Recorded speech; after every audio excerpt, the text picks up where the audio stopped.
बेटा हमारा next topic है प्रेगनेंसी एंड एम्ब्रियोनिक डेवलपमेंट। हमने इससे पहले इम्प्लांटेशन के बारे में बात की थी।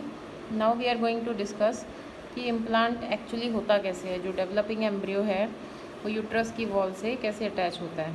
तो ये यूट्रस है, यहाँ पे फैलोपियन ट्यूब्स। अब यहाँ पे the stage which gets attached to the wall of uterus that is blastocyst. अब ब्लास्टोसिस्ट में क्या है, ट्रोफोब्लास्ट है जो कि आउटर लेयर है, और इनर सेल मास है, और एक सिस्ट है। अब जो ट्रोफोब्लास्ट है इसमें से कुछ फिंगर लाइक प्रोजेक्शंस बाहर निकलते हैं जिनको हम बोलते हैं कोरियोनिक विलाई। विलाई हम फिंगर लाइक प्रोजेक्शंस को बोलते हैं, आपको पता है। सो these villi are called chorionic villi. These chorionic villi which are formed by trophoblast, मतलब ये एम्ब्रियो के टिश्यू से बने हैं। इनके साथ जो मदर का टिश्यू है, जो यूट्रस की वॉल है, ये जो टिश्यू है ये अटैच हो जाता है और ये मिलके एक स्ट्रक्चर बनाता है जिसको हम बोलते हैं प्लेसेंटा। अब प्लेसेंटा जो है ये एक ऐसी यूनिट है जिसका फंक्शन है transfer of material from mother to embryo and also from embryo to mother. It also performs the function of secretion of some hormones. अब जो प्लेसेंटा है इसका एक डायग्राम तुम्हारी बुक में भी ऐसा दिया हुआ है एम्ब्रियोनिक डेवलपमेंट का। तो अगर मान लो यहाँ पे एम्ब्रियो है जो कि डेवलप हो रहा है, सपोज ये एम्ब्रियो है। अब यहाँ पे प्लेसेंटा बन गई है जो यूट्रस की वॉल के साथ और एम्ब्रियो के टिश्यूज़ को दोनों को मिला के बन गई है। तो यहाँ पे एक ट्यूब लाइक स्ट्रक्चर बनती है। प्लेसेंटा के अंदर एक डक्ट या ट्यूब लाइक स्ट्रक्चर होती है जिसको हम बोलते हैं अम्बिलिकल कॉर्ड।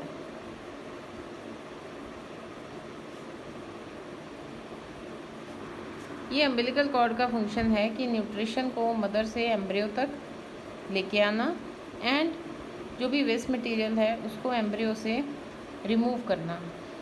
तो अम्बिलिकल कॉर्ड और प्लेसेंटा को आपने कंफ्यूज नहीं करना है। प्लेसेंटा पूरी स्ट्रक्चर है, पूरी जो यूनिट है दैट इज़ कॉल्ड प्लेसेंटा। ये ट्रांसफ़र के अलावा और भी फंक्शंस करती है। अम्बिलिकल कॉर्ड, इसके अंदर एक कॉर्ड है, एक ट्यूब है जो सिर्फ ट्रांसफ़र का काम करती है, जो न्यूट्रिशन को मदर से एम्ब्रियो की बॉडी में ट्रांसफ़र करती है और एम्ब्रियो की बॉडी में जो भी वेस्ट मटेरियल जनरेट होता है उसको वापस से मदर की बॉडी में रिलीज़ करती है। That is umbilical cord.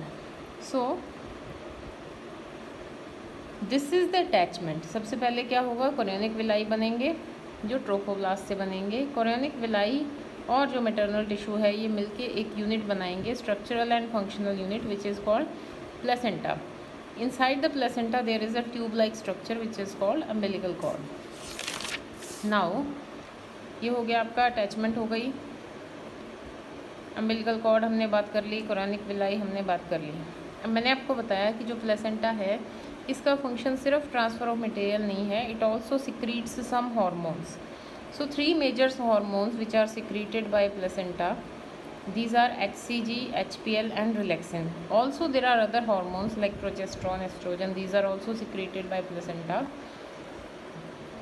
So HCG की फुल फॉर्म है human chorionic gonadotropin. Full form आप बुक में से पढ़ सकते हो। ह्यूमन कोरियोनिक गोनेडोट्रोपिन ये फर्स्ट हार्मोन है।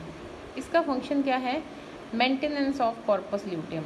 मैंने आपको बताया था कि अगर फर्टिलाइजेशन होता है, आगे प्रेगनेंसी होती है, तो कॉर्पस ल्यूटियम बनी रहेगी और वो प्रोजेस्ट्रॉन सिक्रीट करेगी। Progesterone is the pregnancy hormone. अगर फर्टिलाइजेशन नहीं होता है तो कॉर्पस ल्यूटियम डीजनरेट हो जाएगी। तो कॉर्पस ल्यूटियम को बना के रखने का काम किसका है, ह्यूमन कोरियोनिक गोनेडोट्रोपिन, ताकि वो डीजनरेट नहीं हो और वो प्रोजेस्ट्रॉन सिक्रीट करती रहे। दूसरा है HPL which is human placental lactogen. अब लैक्टोजन का मतलब बेसिकली मिल्क प्रोड्यूसिंग से होता है, लैक्टो का मतलब मिल्क है। तो ह्यूमन प्लेसेंटल लैक्टोजन, प्लेसेंटा से सिक्रीट हो रहा है। लैक्टोजन अब इसका फंक्शन क्या है, ये क्या करता है, क्योंकि during pregnancy, in the later stage of pregnancy, जो लास्ट स्टेज है उसमें मदर की बॉडी मिल्क बनाना शुरू कर देती है, मिल्क फॉर्मेशन स्टार्ट कर देती है, बिकॉज आफ्टर प्रेगनेंसी जो बेबी है उसको न्यूट्रिशन मदर के मिल्क से ही मिलता है। तो अब मिल्क जो है उसके अंदर शुगर होती है, आपको पता है कि लैक्टोज शुगर होती है। तो मदर की बॉडी में शुगर ज़्यादा चाहिए क्योंकि उसको एनर्जी चाहिए मिल्क प्रोडक्शन के लिए, मिल्क के अंदर भी शुगर्स हैं। तो ये मदर की बॉडी के मेटाबॉलिज्म को मॉडिफाई करता है, उसको चेंज करता है। हम आपको पता है कि हमारी बॉडी में इंसुलिन है, इंसुलिन ब्लड शुगर को लेवल करता है, वो हमारे बॉडी में शुगर की अमाउंट ज़्यादा नहीं होने देता है। तो इस स्टेज में ये जो HPL है, ह्यूमन प्लेसेंटल लैक्टोजन, ये एंटी इंसुलिन प्रॉपर्टी शो करता है ताकि जो शुगर है उसको कलेक्ट किया जा सके बॉडी में और जो मदर की बॉडी है वो मिल्क की फॉर्मेशन कर सके। तीसरा है रिलैक्सिन। रिलैक्सिन जो है बेटा, ये लास्ट स्टेज ऑफ प्रेगनेंसी, जब बेबी का बर्थ होता है, डिलीवरी होती है, उसको हम पार्चुरेशन बोलते हैं टेक्निकल लैंग्वेज में। तो पार्चुरेशन के टाइम पे, चाइल्ड बर्थ के टाइम पे, ये मदर के जो उसका पेल्विक गर्डल है उसको रिलैक्स करने का काम करता है, क्योंकि यहाँ पे जो फीटस है वो डेवलप हो रहा है। तो जब चाइल्ड बर्थ होगा तो ये सर्विक्स और विजाइना में से होते हुए it will be ejected out of body of mother. So ये जो पार्ट है जो जहाँ पे मदर की पेल्विक गर्डल की बोन्स प्रेजेंट हैं, जो आपने 11th में पढ़ा है, तो उन बोन्स को ये चौड़ा करता है जिससे ये जो प्रोसेस है ये इजीली हो सके। So that's why it is called relaxin. So this was the function of placenta. Other than transfer of materials, it also secretes some hormones. I have told you the function of different hormones. Now, embryonic development. Embryo कैसे कैसे develop होता है, embryo में क्या changes आते हैं। तो इसमें जितना तुम्हारी बुक में सिर्फ इतना ही लिखा हुआ है कि एम्ब्रियो जब ट्रोफोब्लास्ट है, इसमें आगे डिविजन्स होते हैं, तो इसमें 2 लेयर्स बनती हैं। Outer layer is called ectoderm और inner layer is called endoderm. उसके बाद इसमें एक तीसरी लेयर और बनती है जिसको हम बोलते हैं मीजोडर्म। ये आपने 11th में पढ़ा हुआ है। जर्म लेयर्स, ट्रिप्लोब्लास्टिक, डिप्लोब्लास्टिक, तो इसमें 3 लेयर्स हैं। जो इनर सेल मास है, इसकी जो सेल्स हैं ये पूरा एम्ब्रियो बनाती हैं। मैंने आपको कल भी बताया था कि जो ट्रोफोब्लास्ट है इसका फंक्शन है अटैचमेंट। तो जो ट्रू एम्ब्रियो बनता है वो सिर्फ इनर सेल मास से बनता है। तो इनर सेल मास की जो सेल्स होती हैं इनको हम बोलते हैं stem cells, because they have the ability to give rise to all kind of cells. ये किसी भी टाइप की सेल्स में चेंज हो सकती हैं, मतलब इन्हीं से हार्ट बनेगा हमारा, इन्हीं से आइज़ बनेंगी, इन्हीं से डिफरेंट ऑर्गन्स बनेंगे। इनके अंदर ये कैपेबिलिटी है that they can give rise to any type of cells. That's why they are called stem cells. आजकल हमारे पास ऐसी टेक्नोलॉजी आ गई है कि हम इन स्टेम सेल्स को स्टोर करके रख सकते हैं, क्योंकि जब चाइल्ड बर्थ के टाइम पे अम्बिलिकल कॉर्ड को कट किया जाता है, क्योंकि यहाँ पे ये अम्बिलिकल कॉर्ड के साथ अटैच है, तो अगर चाइल्ड यहाँ से बाहर आता है तो अम्बिलिकल कॉर्ड को कट किया जाता है, जिससे चाइल्ड का जो कनेक्शन है मदर की बॉडी के साथ वो कट हो जाता है। तो अम्बिलिकल कॉर्ड जो है इसके अंदर स्टेम सेल्स होती हैं, प्लेसेंटा के अंदर स्टेम सेल्स होती हैं। ये जो स्टेम सेल्स हैं ये किसी भी टाइप की सेल्स को ये किसी भी टाइप की सेल्स बना सकती हैं। तो अगर इन स्टेम सेल्स को हम स्टोर करके रखते हैं, इन फ्यूचर अगर उस पर्सन को कोई भी डिज़ीज़ होती है, कैंसर या किसी भी टाइप की डिज़ीज़ होती है, तो स्टेम सेल से उसको क्योर करने में हेल्प मिलती है। इसको हम बोलते हैं stem cell banking. Next is the timeline. मतलब आपको पता है कि जो ह्यूमन प्रेगनेंसी है वो 9 मंथ्स की है। तो प्रेगनेंसी का जो पीरियड होता है, जो टाइम पीरियड है प्रेगनेंसी का, उसको हम बोलते हैं gestation period.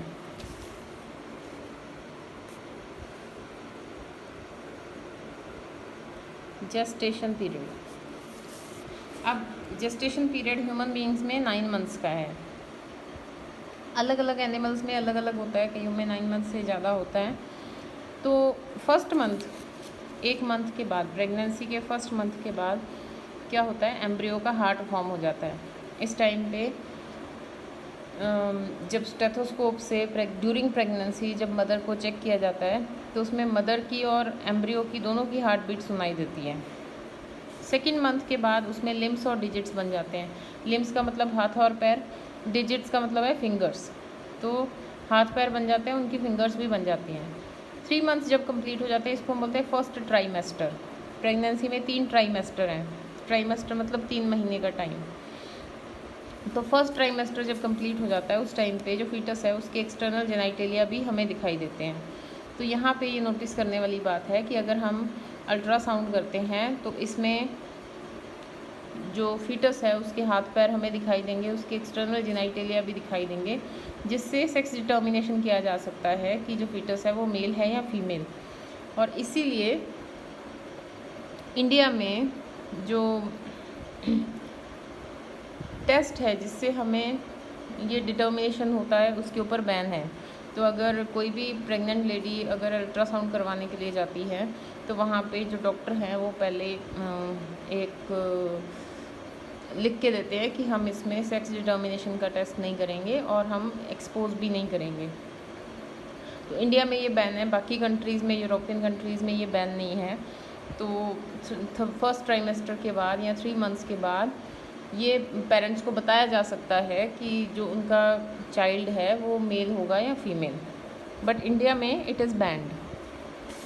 After 5 months hair, सिर पे बाल बन जाते हैं और जो एम्ब्रियो है उसकी मूवमेंट दिखने लग जाती है, वो मूव करना शुरू कर देता है।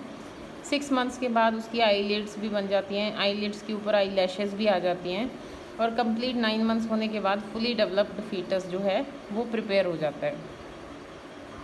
अब इसके बाद जो नेक्स्ट स्टेप है, जब फुली डेवलप्ड फीटस बन जाता है तो वो फुली डेवलप्ड फीटस और प्लेसेंटा मिलके कुछ ऐसे सिग्नल्स भेजते हैं जिससे फीटल इजेक्शन रिफ्लेक्सेस होते हैं। अब ये क्या है फीटल इजेक्शन रिफ्लेक्सेस? जो यूट्रस की वॉल है ये कॉन्ट्रैक्ट होती है, इसमें थोड़े बहुत कॉन्ट्रैक्शन शुरू होते हैं। किसकी वजह से? जो सिग्नल मिल रहा है फुली डेवलप्ड फीटस से। जब फीटस फुली डेवलप्ड हो जाता है तो वो ब्रेन को सिग्नल्स भेजता है जिससे यूट्रस की वॉल थोड़ी थोड़ी कॉन्ट्रैक्ट होनी शुरू हो जाती है। जैसे ही ये सिग्नल ब्रेन के पास जाता है तो ऑक्सीटोसिन हार्मोन रिलीज़ होता है। ऑक्सीटोसिन हार्मोन और भी स्ट्रॉन्ग कॉन्ट्रैक्शंस को कॉज करता है जिससे यूट्रस की वॉल और ज़्यादा कॉन्ट्रैक्ट होनी शुरू हो जाती है। जितने कॉन्ट्रैक्शन स्ट्रॉन्ग होते हैं उतना ही ऑक्सीटोसिन और ज़्यादा रिलीज़ होता है जिससे और ज़्यादा कॉन्ट्रैक्शंस होने शुरू हो जाते हैं। तो इन कॉन्ट्रैक्शंस की वजह से जब यूट्रस की वॉल कॉन्ट्रैक्ट होगी तो जो फीटस है वो आगे की तरफ मूव करेगा, जिससे धीरे धीरे जो फीटस है वो मदर की बॉडी से रिलीज़ हो जाता है। That is called parturition. Parturition को हम कॉमन लैंग्वेज में बोल सकते हैं चाइल्ड बर्थ। उसके बाद जो नेक्स्ट टॉपिक है वो है लैक्टेशन। अब लैक्टेशन आपको पता है मिल्क प्रोडक्शन।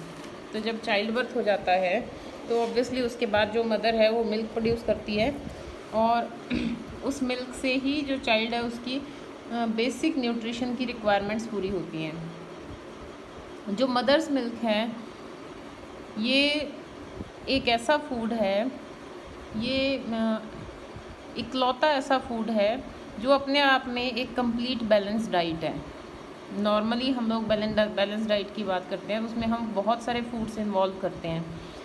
हम वेजिटेबल्स लेते हैं, मिल्क लेते हैं, फ्रूट्स लेते हैं, दालें लेते हैं, उन सबको मिला के एक बैलेंस डाइट बनती है। लेकिन जो मदर का मिल्क है वो बच्चे के लिए अपने आप में कंप्लीट बैलेंस डाइट है। मदर का जो first milk after child birth, जो फर्स्ट मिल्क मदर की बॉडी से सिक्रीट होता है, मेमरी ग्लैंड से सिक्रीट होता है, उसको बोलते हैं कोलोस्ट्रम। ये येलोविश कलर का होता है, ये पूरा वाइट नहीं होता है। And it is very rich in nutrients. Also it contains antibodies which help to fight against disease.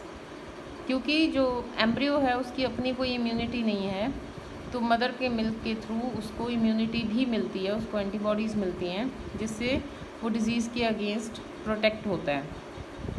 तो तो जो मदर का फर्स्ट मिल्क है, it is very important and it should be given to the child. And lactation usually first 6 months, baby के child birth के बाद first 6 month तक उसको सिर्फ मदर्स मिल्क ही दिया जाता है. उसको वाटर की भी बाहर से रिक्वायरमेंट नहीं होती है, क्योंकि उसकी पूरी रिक्वायरमेंट जो है वो मदर्स मिल्क से कंप्लीट होती है. सो कोलोस्ट्रम के बारे में बहुत सारे हमारी सोसाइटी में बहुत सारे मिथ्स हैं. तो कई जगहों पे ऐसा है कि लोग इसको फेंक देते हैं, इसको प्योर नहीं मानते हैं. दैट्स वाई आपकी बुक में ये क्लियर किया गया है that colostrum is very important for the new born as it contains the antibodies which will give him or her immunity.